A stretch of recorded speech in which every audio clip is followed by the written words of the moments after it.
Allô tout le monde, eh bien je vous rejoins en direct pour vous parler d'une question qui m'est posée des dizaines de fois les derniers jours. La méditation planétaire mondiale du 4 avril pour la planète. Martin, est-ce qu'on y participe ou pas? Toi, qu'est-ce que tu en penses? Là, il y a des articles, des experts qui donnent des opinions sur le sujet. Alors, je décide de vous répondre un peu plus directement.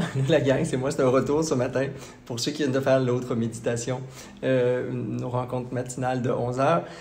Je fais suite au message que je viens de recevoir, entre autres dans les commentaires de nos pratiques et beaucoup par Messenger sur est-ce qu'on participe ou pas à cette méditation du 4 avril. Toi, Martin, qu'est-ce que tu en penses? Est-ce une méditation, une prière? Qu'est-ce qu'un égrégore? Et ainsi de suite. My God! On est bon pour créer de la complexité dans quelque chose qui devait être simple. Première chose. J'ai pas eu beaucoup d'opinions là-dessus parce que c'est vrai que c'est pas le genre d'événements à lesquels je participe. J'ai des pratiques spirituelles quotidiennes, j'ai des prières, des méditations dans la tradition bouddhiste que je fais, ainsi que mon Kundalini Yoga tous les jours. Je joins certains groupes dans lesquels on fait des prières ensemble ou des pratiques. Donc, j'ai pas nécessairement toujours le temps d'être à l'affût de ces choses-là, mais là, il semble que ce soit un petit buzz, là. On en entend beaucoup parler, beaucoup de gens sont interpellés, et là, les gens commencent à hésiter à participer parce qu'il y a des différents gourous, maîtres spirituels ou influenceurs qui ont commencé à dire qu'ils ne participeraient pas et qui ont donné leur opinion sur le sujet. Alors, si vous êtes de ceux qui se questionnaient en ce moment, vous avez à chercher en vous-même cette vérité-là, mais moi, je crois fondamentalement qu'il faut sortir de tous ces débats en période de crise encore plus, à savoir si c'est quoi les intentions de ça, elles sont personnelles. Mais là, j'ai vu des débats sur, tu sais, je ne trouve pas que ceci est une méditation parce que méditer, c'est l'absence d'intention, c'est l'absence de volonté, la volonté, c'est sur l'ego et ainsi de suite. Mais je m'excuse de vous annoncer que tant qu'on n'atteindra pas l'éveil et l'illumination complète d'un beau petit Bouddha et on ne sera pas en train de se noyer dans un océan de nirvana, l'ego, il va être là. C'est ce qui vous pousse d'ailleurs sûrement à faire vos méditations matinales, ce désir de l'ego, du mental, de soi, du petit soi, de se sortir de la souffrance et d'atteindre des états de bonheur, d'atteindre des états spirituels profonds pour transcender les difficultés du quotidien. Fait que l'ego, il est là, il va rester là tout le temps. L'idée, c'est que c'est pas lui qui a à mener notre vie. Il faudrait que la vie soit menée ou guidée par l'âme et que l'ego soit le serviteur de l'âme. C'est la posture qu'il faut avoir dans nos pratiques spirituelles, comme la pratique qui est proposée le 4 avril. Fait que ceci étant dit, pour est-ce une méditation ou non, est-ce une prière, est-ce un rituel? La vraie réponse, là, entre vous et moi, on s'en fout. Est-ce que ça fait du bien? Est-ce que ça part d'une intention qui est vraie? Est-ce que vous, ça vous fait du bien de participer à ça? Ben, go for it! Le monde est en crise. Priez comme vous voulez. C'est pas le temps de se stiner à savoir si votre prière est bonne, votre Dieu il est bon, l'archange que vous invoquez, c'est le bon. C'est le temps de se connecter sur notre potentiel, notre capital d'amour, de compassion, de joie, d'empathie. Puis sortir du débat, s'il vous plaît. Là, il est rendu qu'il y a plus de débats en ce moment, d'articles puis de petits blogs sur est-ce que c'est bon ou pas de participer à la méditation mondiale du 4 avril que le sujet de l'heure qui est « ça souffre dans le monde ». Il y a de l'angoisse, il y a de l'anxiété, il y a un sentiment d'impuissance.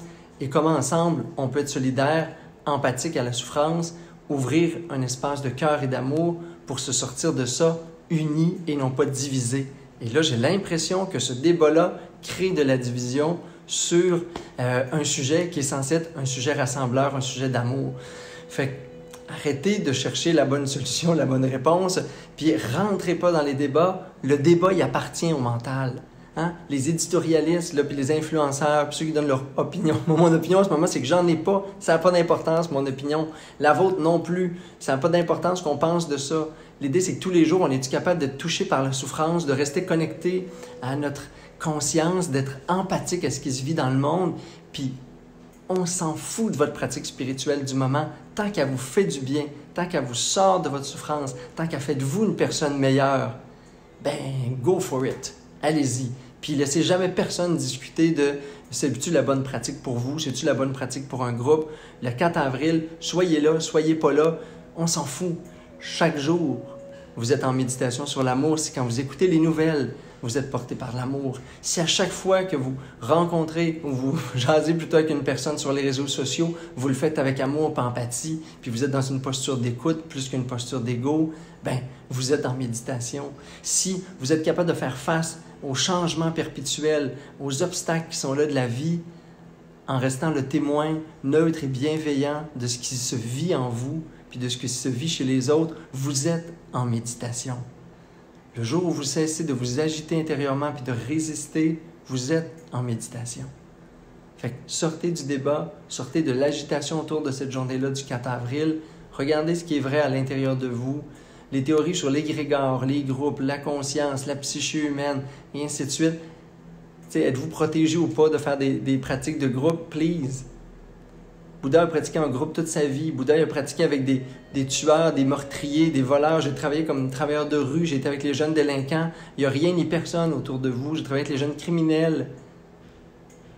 Le jour où je suis dans l'amour, le jour où je suis en conscience, le jour où je suis en empathie, la plus grande protection du monde, ça va être votre qualité de cœur, ça va être votre vérité de cœur. Il n'y a rien ni personne autour de vous avec les plus grands traumas, avec les plus grandes énergies négatives. Si vous n'êtes pas dans une analyse transactionnelle, si vous n'êtes pas en résonance avec votre ego, puis avec vos petites blessures, puis avec votre besoin d'être validé par l'autre, si vous êtes vraiment dans votre vérité, dans un état de conscience pur, n'ayez pas peur de ce qui va se passer le 4 avril s'il y a des gens dans l'égrégore qui, eux, n'ont pas les mêmes intentions ou qui filent un peu de souffrance. Votre plus belle protection dans la vie, dans toutes vos relations, c'est votre qualité d'amour, c'est votre qualité d'accueil, c'est votre niveau de conscience puis votre ouverture de cœur. Gâchez pas ça parce qu'il y a des gens qui ont l'opinion de ne pas participer. Là, ça va créer une espèce d'anti-solidarité mondiale où on va débattre plus de « on est-tu en train de prier, on est-tu en train de méditer, je suis encore du yoga, ça? » Ça vous fait du bien? Ça fait du bien à la planète? Ça fait du bien au monde? Regardez en vous avec conscience si vous êtes en résonance, en vérité, avec ce qui est là, puis c'est juste pour vous ce qui est proposé. Puis c'est en cours de route, à la participation que vous êtes en train de vivre sonne plus vrai, bien arrêtez la participation. Ou faites votre propre pratique, concentrez-vous sur ce qui est vrai, ce qui goûte bon pour vous, et ça va bien aller, et ça va être parfait. L'important, c'est de se faire du bien, de s'aimer, d'être dans le cœur. On a besoin de gens qui aiment en ce moment. On n'a pas besoin de gens qui ont les bonnes idées, les meilleures pensées, puis qui sont les plus intelligents. On a besoin des gens aimants, des gens bienveillants, des gens compatissants, des gens qui sont capables de prendre des risques pour le bien de l'humanité, puis des gens qui souffrent sur la planète. C'est de ça qu'on a besoin. Soyez cette personne-là. Il n'y a rien qui va vous arriver de négatif, puis vous allez être dans votre être spirituel. Namasté tout le monde. Merci.